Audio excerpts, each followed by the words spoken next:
Salut tout le monde et bienvenue dans cette vidéo un peu plus courte que d'habitude où on va parler de comment s'inscrire sur ICFMJ. ICFMJ, c'est en gros l'organisation qui s'occupe des étudiants étrangers qui veulent passer les steps.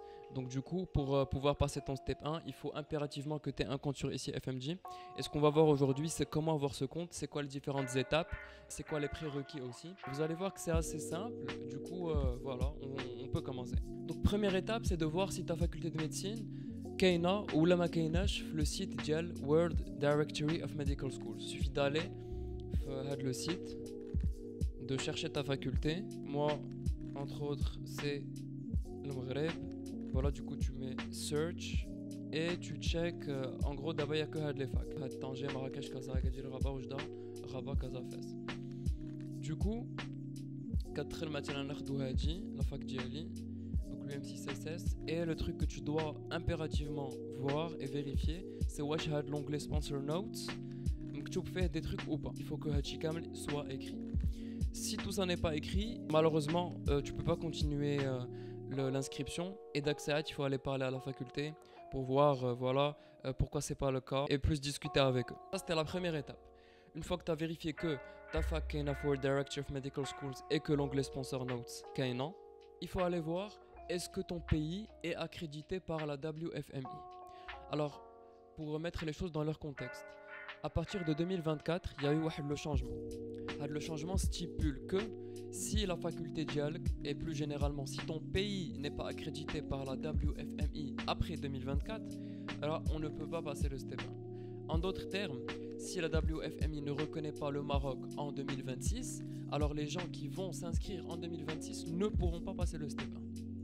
Sauf que ici FMJ judge et elle nous a dit que les gars, si vous vous inscrivez avant 2024, les règles d'IEL avant 2024 vont continuer à s'appliquer à vous même après 2024. Exemple, je me suis inscrit avant 2024 pour passer le step 1. Ce qui fait que même en 2026, si je veux passer le step 1, alors je peux.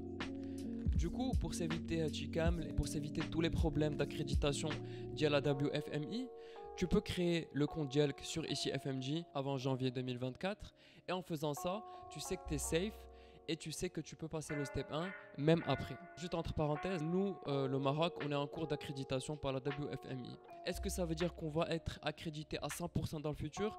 Je sais pas, mais je reste quand même assez positif et optimiste par rapport à cette accréditation. Deuxième étape, c'est d'aller sur le site de ICFMJ et de demander un ID. On va écrire ici FMJ, on va rentrer le site ici, tu vas aller sur Online Services, tu appuies et tu vas Enough for Physicians et tu appuies sur Interactive Web Applications IWA.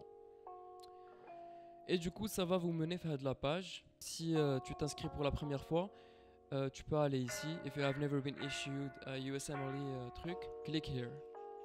Tu peux lire tout ça tranquillement quand tu as le temps. Du coup next. Et du coup, vous allez atterrir vers de la page. Donc, no, I have never submitted an application. Du coup, là, on vous demande de remplir vos informations. Donc là, vous remplissez vos informations. Hamza. Là, il n'y a pas de generational suffix, on n'en a pas, à part si vous en avez un. Donc là, je mets ma date de naissance. Là, il faut mettre votre pays. Voilà. Donc ça sera pas le cas pour vous. Vous n'avez pas d'ancien USMLE ID, donc vous laissez vide. Ça, vous laissez vide aussi. Alors, Naya, vous mettez encore une fois votre pays. Et là, important d'appuyer sur Select. Et quand vous appuyez sur Select, Add, comme la liste des facultés. Donc, du coup, vous mettez la vôtre. Donc, l'université Mohamed VI. Voilà, vous remettez votre pays, vous remettez votre adresse. Et vous cochez la case et vous cliquez sur Submit. Une fois que vous cliquez sur Submit, vous devez attendre quelque chose comme 2 semaines avant que ICFMJ vous envoie un mail où il y aura votre ICFMJ ID et c'est avec le ID que vous allez pouvoir log in pour pouvoir continuer les procédures. Alors du coup, après tout ça, vous pouvez vous rendre sur le site de ICFMJ et du coup, vous pouvez log in. Quand vous allez log in, moi vu que j'ai déjà fait ça, vous n'aurez pas la même page. Je vais vous mettre un screen. Et du coup, sur la page, vous allez cliquer sur Begin ICFMJ Certification. Du coup, l'étape de Apply for ICFMJ Certifications, elle se divise en 2 sous-étapes. Facile. La première, vous allez rentrer à obtenir toutes vos informations. Et à la fin, vous allez payer si je me rappelle bien, 175 $. À la fin, quand vous allez payer tout ça, ils vont vous envoyer le PDF qui s'appelle Form 186. Alors, le Form 186, il va vous servir à ce que quand vous allez faire l'appel avec le notaire, vous allez le signer et ça va confirmer votre identité. Du coup, le Form 186, il ressemble à ça. On vous dit quoi faire une fois que vous allez rentrer avec le site Dial NotaryCam, et c'est le site où vous allez parler à le notaire.